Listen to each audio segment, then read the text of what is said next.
Mchezo wa pili kwenye kundi B ambalo klabu ya soka ya Yanga walichuana na JS Kabylie kwenye uwanja wao wa nyumbani nchini Algeria umetamatika.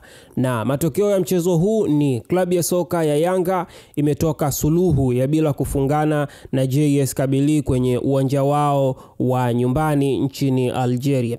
Hii inamaanisha kuwa klabu ya soka ya Yanga imefanikiwa kupata alama moja kwenye uwanja wa ugenini, ambacho ni kitu kizuri sana kwenye michuano hii kwa sababu kila mtu huwa analinda alama zake kwenye uwanja wa nyumbani, na siku zote timu ambayo iko vizuri huwa inapata alama ugenini, kama ambavyo klabu ya soka ya Yanga wamefanya kupata alama moja dhidi ya JS Kabylie kwenye nchi ya Algeria.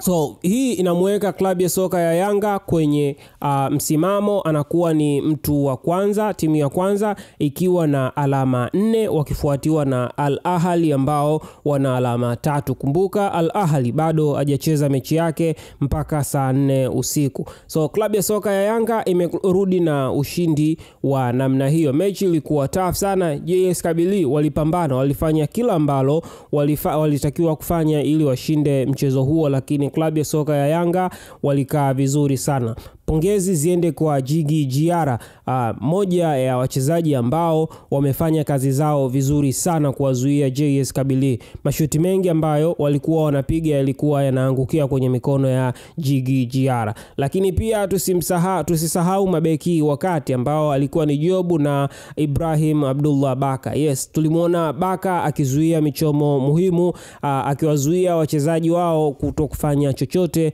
kuelekea kwenye goli la Yanga. So hichi ndicho ambacho nimekuandalia kwenye asubuhi ya leo, na kama bado haujasubscribe, tumia nafasi hii, bonyeza maneno yaliyoandikwa subscribe chini ya video, usisahau kuipa like na kuweka maoni yako. Hadi wakati mwingine, hii ni J Sport na mimi ni J Kibuga.